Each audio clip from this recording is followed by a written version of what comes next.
स्वागत है दोस्तों आपका हिंदी टून स्टोरीज में। आज हम एक मजेदार कहानी सुनेंगे। चींटी ने सिखाया घमंडी हाथी को सबक। एक समय की बात है, एक हरे भरे जंगल में एक विशाल और बलवान हाथी रहता था। उसका नाम राजा था। राजा को अपने विशाल शरीर और अद्वितीय ताकत पर बहुत घमंड था। वह अक्सर जंगल के अन्य छोटे जानवरों को परेशान करता और उन्हें डराकर भगा देता। एक दिन राजा जंगल में टहल रहा था और उसने एक ऊंचे पेड़ पर एक तोते को बैठे देखा। उसने तोते से घमंड भरी आवाज में कहा, मेरे सामने झुको। तोते ने विनम्रता से कहा, मैं आपके सामने क्यों झुकूं?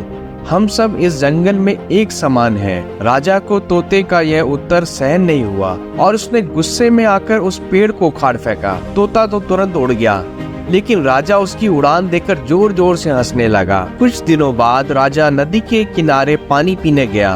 वहां उसने देखा कि एक छोटी सी चींटी बड़ी मेहनत से अपने लिए खाना इकट्ठा कर रही थी। राजा ने चींटी से पूछा, अरे तुम इतनी मेहनत क्यों कर रही हो? चींटी ने उत्तर दिया, बरसात का मौसम आने वाला है, मैं अपने लिए खाना जमा कर रही हूँ ताकि बारिश के दौरान मुझे कोई परेशानी ना हो। राजा ने अपनी सूंड में पानी भरकर चींटी पर डाल दिया। चींटी का सारा भोजन भीग गया और वह भी पूरी तरह से भीग गई। यह देखकर राजा को बहुत मजा आया और वह जोर जोर से हंसने लगा। चींटी को बहुत गुस्सा आया और उसने राजा को सबक सिखाने का निर्णय लिया।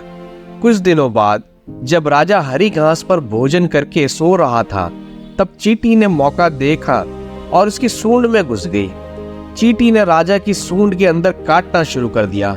अचानक राजा दर्द के मारे जोर जोर से चीखने लगा और मदद के लिए पुकारने लगा। चींटी ने राजा की चीखें सुनी और उसकी सूंड से बाहर निकल आई। राजा ने चींटी को देखा और तुरंत माफी मांगने लगा। मुझे माफ कर दो, मुझे अपनी गलती का एहसास हो गया है। अब मैं किसी को परेशान नहीं करूंगा और हमेशा दूसरों की मदद करूंगा। चींटी ने राजा को माफ कर दिया और राजा ने अपना वादा निभाया। वह अब एक दयालु और सहायक हाथी बन गया था, जो सभी जानवरों की मदद करता और उनका सम्मान करता। तो दोस्तों, इस कहानी से हमें सीख मिली, हमें अपनी ताकत पर कभी घमंड नहीं करना चाहिए। दूसरों को परेशान करने की बजाय हमें उनकी मदद करनी चाहिए और सभी का सम्मान करना चाहिए।